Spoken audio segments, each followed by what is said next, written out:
Olá, investidores, muito boa noite, sejam todos bem-vindos. Estamos começando nosso programa Gráficos no Radar desta segunda-feira. E a sessão que começou com uma viés levemente positiva acabou revertendo o sinal após a divulgação dos dados da indústria norte-americana. O mercado entende que se torna cada vez mais difícil o início do ciclo de corte de juros pelo Banco Central americano. Por esse motivo, o índice Bovespa chegou a cair mais de 1% no dia e mira agora para a região de suporte dos 125.500 pontos. O destaque mesmo eu vou deixando para o dólar futuro, que consolidou o rompimento dos R$ 5,05 e pode buscar nos próximos dias agora o patamar de R$ 5,15.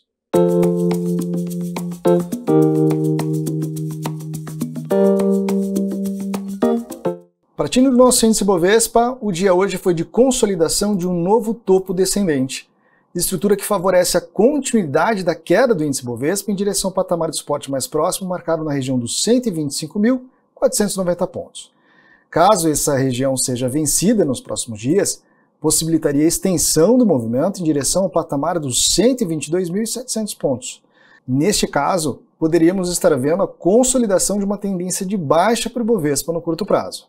Já o dólar futuro foi o grande destaque da sessão desta segunda-feira, consolidando o rompimento do patamar de resistência dos R$ 5,065, favorece a continuidade da alta dos preços no curto prazo. Nesse cenário, o próximo patamar de resistência fica marcado na região dos R$ 5,156. Vale destacar que nesse momento o dólar voltou a negociar em patamar de novembro de 2023. Passando para o juros futuro de curto prazo, o dia também foi positivo. Porém, mostrou uma tentativa de rompimento do patamar de resistência dos 9.950 pontos e que nesse momento não consolida. Dessa forma, deixa para os próximos dias uma definição dessa estrutura, podendo confirmar um novo topo, o que voltaria a favorecer a queda dos juros no curto prazo, ou confirmando o rompimento do patamar de resistência. Nesse caso de rompimento de resistência, teríamos o dólar e juros voltando a pressionar o índice Bovespa nos próximos dias. Passamos agora para as ações, começando com o Petro 4, ativo que abriu hoje com um pequeno gap de alta e sustentou a estrutura gráfica até o final da tarde. Basicamente, temos o rompimento do patamar de resistência dos R$ 37,40.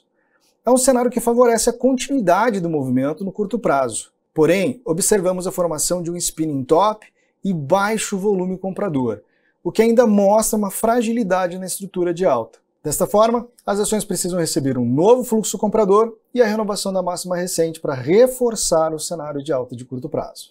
Para as ações da Vale, o dia foi de continuidade do movimento de alta dentro da estrutura formada de fundo duplo. Graficamente, a região de suporte permanece no patamar dos R$ 59,30 e a resistência na região dos R$ 62,50. A confirmação do rompimento do patamar de resistência possibilitaria a formação de um novo topo e fundo ascendente, o que pode ser visto pelo mercado como a formação de uma nova tendência de alta.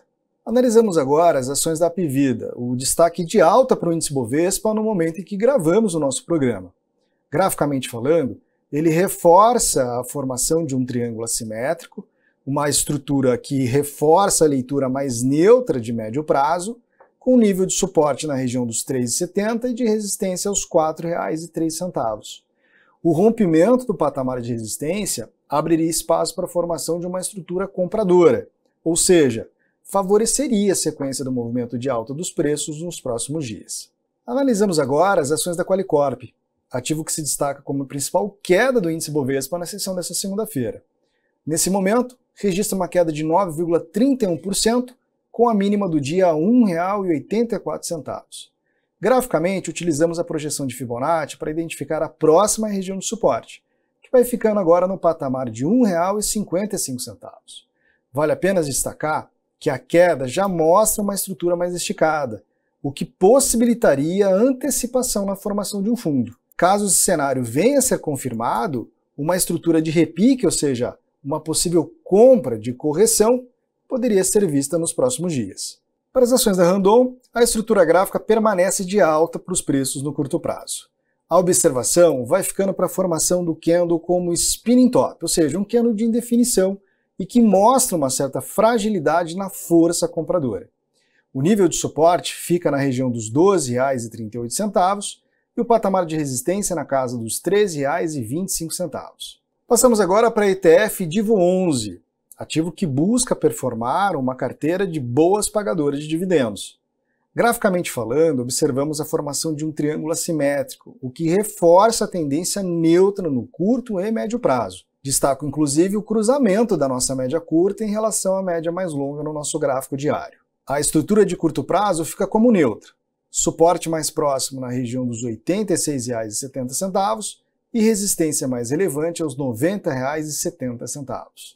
Para a CBA, o dia foi de continuidade na realização dos preços no curto prazo, estrutura que reforça o cenário de queda dos preços em direção à região de suporte mais próxima, marcada aos R$ 3,95. Caso ele venha a ser respeitado, possibilitaria a formação de um novo fundo ascendente, mantendo a formação de um canal de alta como observamos agora. O patamar de resistência vai ficando na região dos R$ 4,20. Temos agora as yuantes da Taesa, ativo que segue mostrando a formação de uma estrutura compradora após o rompimento do patamar de resistência dos R$ 36,30. Vale lembrar que inclusive temos uma posição em andamento para o curto prazo. Graficamente, o nível de suporte mais próximo vai ficando na região dos R$ 36,30 e resistência aos R$ 37,15. No Fique de Olho do Dia, eu trago para vocês as ações da Gerdau, ativo que segue formando uma estrutura de topos e fundos ascendentes e, nesse momento, pressiona o patamar de resistência mais próximo, indicado na região dos R$ 22,40. Caso ele venha confirmar o rompimento desse patamar nos próximos dias, ele abriria espaço para buscar níveis como 23,25 e 23,98. Falamos aqui de um upside aproximado em ambos os cenários de 3,5% e de 7%. Esses são os gráficos de hoje. Eu vou ficando por aqui desejando a todos uma ótima noite e uma excelente semana.